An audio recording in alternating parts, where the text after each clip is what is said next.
Olá, tudo bem? Aqui é a Juliane Furno e hoje a gente vai gravar uma série de vídeos que estiveram presentes na enquete do YouTube. Vocês sugeriram que a gente tratasse daqueles 3 temas linkados: o Plano Real e o tripé macroeconômico, a crise de 2015 e 2016 e a análise do teto de gastos a partir do seu princípio teórico e a sua análise empírica. Então vou gravar os 3, foram muito pedidos por vocês, e vou tentar começar pela linha do tempo, ou seja, começar pelo vídeo do Plano Real e do tripé macroeconômico. Antes de começar, só lembrar para quem ainda não é inscrito, se inscrever aqui no canal, ativar o sininho e ficar sempre por dentro para acompanhar o conteúdo aqui do canal.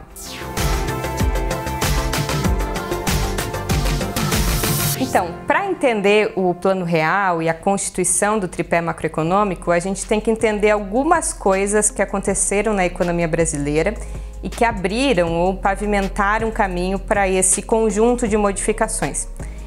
A economia brasileira, ela tinha uma dívida externa muito elevada, que financiou inclusive as grandes obras ali da ditadura militar, todo aquele processo de desenvolvimento. Esse endividamento esteve muito ligado também aos fluxos de capital, à ampliação da liquidez no mercado internacional nesse período. Ou seja, tinha muito dinheiro no mundo, principalmente nas economias exportadoras de petróleo, que depois do primeiro choque do petróleo, elas não podiam absorver tantos recursos internacionais para não apreciar o câmbio, então estavam à disposição para empréstimos da periferia. Só que a nossa dívida, ela era pós-fixada, ou seja, a gente contraía uma dívida ligada à variação internacional das taxas de juros. E aí, lá em 79, o Fed, que é o Banco Central americano, para reafirmar a hegemonia do dólar, depois de ter tido o fim do lastro do padrão dólar-ouro, ele elevou drasticamente a taxa de juros americana, e isso teve vários impactos, né? O principal deles foi uma fuga de capitais, que fugiram para o dólar e para a dívida pública americana, e um encarecimento da dívida externa também em reais. A economia brasileira entra, então, nos anos 80 na chamada crise da dívida. A gente não recebia capital de fora e, pior ainda, tinha que fazer superávit constante na balança comercial para pagar juros e amortizações da dívida externa. Tudo isso teve um impacto muito expressivo na inflação, ou seja, pelo desequilíbrio do balanço de pagamento em função, como eu falei, da elevada dívida. Vários planos ocorreram aí nesse período dos anos 80 e anos 90 para conter a dívida, mas em grande parte não deu certo porque eram planos de fôlego curto. Teve o plano Bresser, plano Verão, plano Collor.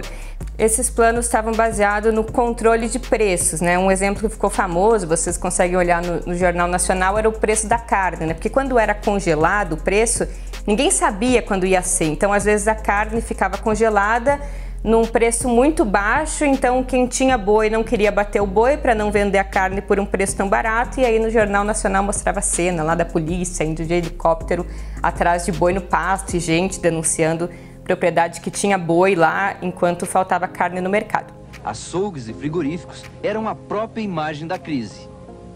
O governo resolve enfrentar os pecuaristas. O senhor não está entendendo. Esta missão já foi decidida. O senhor autorizando ou não autorizando, os bois serão embarcados. Sunab e Polícia Federal desapropriam bois em 3 estados do país. O abate aumenta, o abastecimento melhora, mas só por alguns dias. O Plano Real foi o plano que conseguiu controlar a inflação. Claro que com consequências, isso a gente vai tratar aqui, muito sérias, né? Quem pensou, né, os grandes teóricos do Plano Real foram o André Lara Rezende e o Pércio Arida, que na década de 80 já desenvolviam uma teoria que ficou conhecida mais tarde como Larida, que era essa tese da inflação inercial, ou seja, a variação da inflação estava ligado ao aumento dos preços, que, como eram indexados a vários outros preços, fazia com que tudo tivesse o seu preço aumentado, gerando um processo de inércia inflacionária. O Plano Real, ele foi um plano que teve 3 fases e se baseou, de certa forma, nessa teoria, que era a teoria da moeda indexada. A primeira dessas fases foi um grande ajuste fiscal através da criação de um fundo social de emergência, que era uma forma do governo desconstitucionalizar o orçamento e aí poder então mexer nesse orçamento congelado para fazer corte de despesas. A segunda fase foi a criação da tal da moeda então indexada propriamente dita, a URV, a Unidade Real de Valor, que era uma moeda indexada no dólar. Então, uma URV valia $1 e isso forçou os agentes a passarem a reajustar os seus contratos, os seus preços nessa moeda que era uma unidade de conta só nessa fase. Então, as pessoas sabiam o preço das coisas, que não variava mais pela inércia inflacionária, porque tipo, sei lá, o quilo da carne custava 10 URVs, ou seja, os agentes precificavam a carne na URV sabendo da validade desse preço vinculado a dólar. Então 10 URVs de carne, $10. Cerveja eram, por exemplo, 5 URVs que eram correspondentes a $5. Então todo mundo passou a precificar suas mercadorias e serviços em URV. E isso foi dando confiança na moeda que conseguiu desindexar os preços, né? Não os ativos financeiros, que é outro debate, mas os preços de forma geral. Então o fato é que isso acabou com essa inflação inercial. E aí o terceiro e último passo foi a constituição do real de fato como moeda nacional. Acontece que todo o plano real foi baseado nessa âncora cambial, nessa relação de paridade entre o real e o dólar. E isso teve um custo muito expressivo para a sociedade brasileira. Porque para equilibrar a relação de 1 para 1, né, para ter R$1 valendo $1, vocês já viram a gente falar aqui como se forma a taxa de câmbio também nessa relação entre oferta e procura, tinha que ter a mesma quantidade de dólar e de real na economia brasileira. Para isso, várias reformas foram feitas, algumas já no governo Collor, como a abertura comercial e financeira, a desregulamentação da conta de capitais e outras coisas, para atrair capital estrangeiro, ou seja, dólar, o suficiente para os agentes, para que a gente mantivesse a artificialidade da âncora cambial de 1 para 1. Além disso, a gente passou a usar um montante expressivo de reservas cambiais no Brasil, ou seja, usar as reservas em dólar que ficaram quase zeradas. E a atração desse capital estrangeiro para apreciar nossa moeda aconteceu porque o diferencial de juros chegou a um patamar muito exorbitante. Então, a taxa básica de juros, a Selic, chegou a um valor nominal de 45%. E esse capital que entrava era basicamente capital especulativo, que se baseava desse ganho expressivo com total liberdade de sair do país quando ele quisesse, né? Era um investimento em carteira, não era aquele investimento de maturação de longo prazo. Então, quando as reservas e a atração de capital estrangeiro não bastava, aí se contratava ainda mais dívida externa.